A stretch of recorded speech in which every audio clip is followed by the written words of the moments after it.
آپ کے دور میں بھی ہم دیکھ رہے ہیں کہ دہشت گردی کی کارروائیوں میں کوئی خاص کمی تو نہیں ہوئی؟ اگر 24 اور 25 کا آپ جائزہ لیں تو 25 جون کے بعد ٹرینڈ جو ہے وہ ڈاؤن ورڈز آ رہا ہے. It will take some time. دیکھیں سلیم بھائی، یہ ایگزامپل کچھ اس کی ایسی ہے کہ میں I don't want to blame anybody. ہر ایک نے اپنے حصے کا کام کیا ہوگا، لیکن کم سے کم ہم آئے تو ہم نے وہ جو ایشوز تھے ان پر جو پیر رکھ کر ان کو اس طرح ریزالو کرنے کی کوشش نہیں کی کہ بدبو باہر نہ ہے. وی اوپن دیٹ اور ہم انہیں اس کی صفائی شروع کی ہے. تو انیشلی آپ کو یہ چیزیں نظر آ رہی ہوں گی. جیسے میں نے آپ کے پروگرام میں بیٹھ کے بلوچستان کے لوگوں سے ایک وعدہ کیا تھا کہ آپ کی سڑکیں جو ہیں وہ احتجاج کے نام پہ بند نہیں ہوں گی. یہی سپریم کورٹ کی ڈائریکشن ہے، یہی ہائی کورٹ کی ڈائریکشن ہے. آج الحمدللہ جب میں آپ کے پاس بیٹھا ہوں تو بلوچستان کی کوئی سڑک احتجاج کے نام پر بند نہیں ہوتی ہے. تو ہم نے وہ کام کرنا ہے کہ جس سے جو ڈس انٹیگریشن ہے سوسائٹی کی، جس کی طرف آپ کا بھی ممکن ہے اشارہ ہو، اس کی وہ misinformation, disinformation, social media, whatever, bad governance, یہ ساری چیزیں اس کو کمپلیمنٹ کر کے یوتھ کو یا ایک عام بلوچستانی کو ڈس انٹیگریٹ کرتا ہے ٹورڈ اسٹیٹ. اس کی انٹیگریشن بہت ضروری ہے. For that what is the solution صرف دو ہیں. ایک کہ گورننس کو امپروو کیا جائے اور دوسرا ان کے ساتھ ڈائلاگ کیا جائے.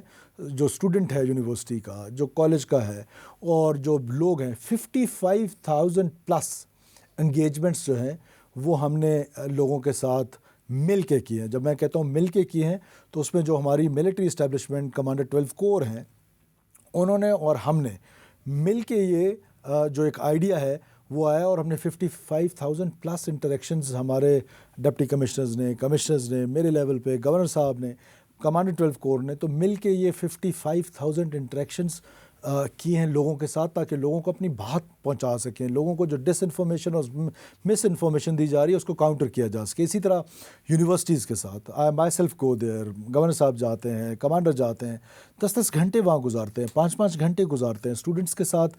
ان کے سخت سے سخت سوال کا کوشش کرتے ہیں کہ بڑے احترام کے ساتھ اور عزت کے ساتھ ان کو بتا سکیں کہ ان کو جو بلوچستان کے بارے میں ایک خوبصورت سٹوری ہے، وہ جو سٹوری ٹیلنگ نہیں کی گئی وہ سٹوری ٹیلنگ کرنے کی کوشش کر رہے ہیں.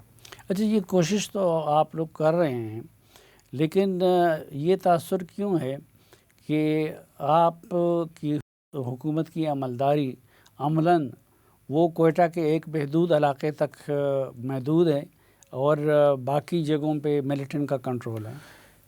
دیکھیں، this is what propaganda is, this is not the reality. Reality is کہ پاکستان بلوچستان کے کسی ایک انچ کو بھی ہولڈ کرنے کی کیپیسٹی ٹیررسٹ کی نہیں ہے.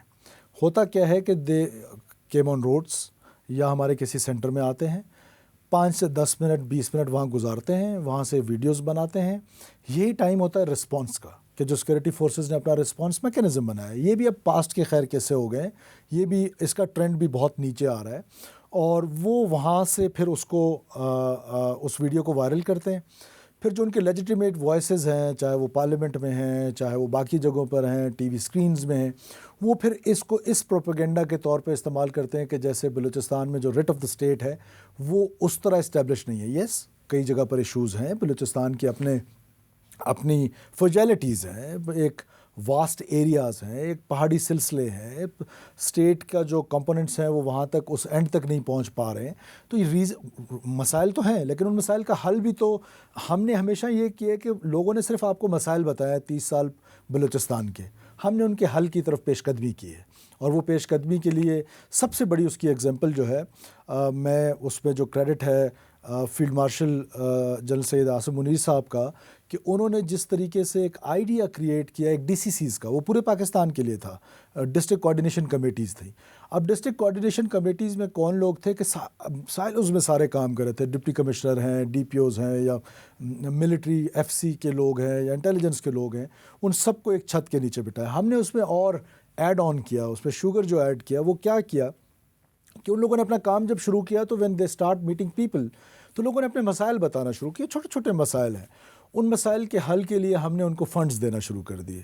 تو دس year we are giving 1 billion rupees to every district to the DCCs. اس میں اس کا جو میکنزم ہے وہ اتنا خوبصورت ہے کہ اس میں دس از واٹ بلوچستان واز کہ کمیشنز یا اس طرح کی چیزیں، اس سے کرپشن کا جو عنصر ہے اس کو ختم کیا ہے. گراؤنڈ پہ جو ایک عام بلوچستانی ہے جس کو میں اکثر کہتا ہوں کہ سردی میں ٹھٹرتا ہے اور گرمی میں جھلستا ہے، اس کا جو مسئلہ ہے اس کے گھر پہ، اس کی دہلیز پہ حل ہونے جا رہا ہے. اور اس کو ہم اور ایڈ آن کر رہے ہیں. ابھی فیڈرل گورنمنٹ نے ہمیں 8 بلین روپیز جو ہے وہ دیے ہیں پیسے ہر ڈسٹرکٹ کے لیے، وہ ہم اس میں ایڈ کریں. سو میرا خیال ہے کہ یہ جو ہمارا ڈی سی سی کا پلان ہے وہ بڑا سکسیزفل ہے. اور سلیم بھائی میں آپ کو ایک بات بتاؤں کہ آج تک کسی نے ڈیٹاز تو لیے نہیں، آج تک بلوچستان میں کسی نے سرویز تو کیے نہیں. ہم نے پہلی دفعہ ایک فرم ہائر کی، انڈیپینڈنٹ فرم ہائر کی، اور ہم اس ڈیٹا کو اب شیئر بھی کر رہے ہیں، پبلک بھی کر رہے ہیں، کہ جو ہم نے ہاؤس ہولڈ سرویز کیا. آپ کو پتہ ہے گیلپ پاکستان پورے پاکستان میں شاید 5000 ہاؤس ہولڈس کا سروے کرتا ہے. ہم نے صرف بلوچستان میں 5000 پلس ہاؤس ہولڈس کا سروے کرایا کہ گورنمنٹ اپنی پالیسیز کس طرح بنائے، کس طریقے سے لوگوں کو جو بینیفٹ ہے اس کا ڈیولپمنٹ کا وہ ان کو مل سکے. تو وہ اب ہم سروے پبلک کر رہے ہیں، جس میں ظاہر ہے بہت ساری چیزوں میں ہمیں گورنمنٹ کو کرٹیسائز بھی کیا ہے لوگوں نے. بہت ساری ہماری جو چیزیں تھیں اس کو اپریشیٹ بھی کیا گیا ہے، جیسے کہ ہیلتھ ریفارمز ہیں، جیسے ایجوکیشن ریفارمز ہیں. آج 3200 schools in D C Cs کی وجہ سے اور 15,000 ٹیچرز کی میرٹ پہ ریکروٹمنٹ. میرا آج بھی یہ دعویٰ ہے، میں پبلک فورم پہ کہہ رہا ہوں کہ 99% جو ریکروٹمنٹ ہم نے کانٹریکٹ بیسس پہ کیے ہیں تھرو جو ہم نے ڈیوالو سبجیکٹ کے طور پہ لیا ہے، اس سے یہ ہوا ہے کہ 3200 اسکول آپ کے کھلے ہیں جو بند تھے، کئی سالوں سے بند تھے. اب ہمارے 80% پلس اسکول، بلکہ 90% اسکولز آر اوپنڈ. ہمارا اب یہ دسمبر جو تھا وہ ٹارگٹ تھا کہ ہم 100% جو سردیوں کی چھٹیاں ہماری ختم ہوں گی مارچ میں، تو بلوچستان کا ایک اسکول بھی بند نہیں ہوگا، ایک اسکول بھی.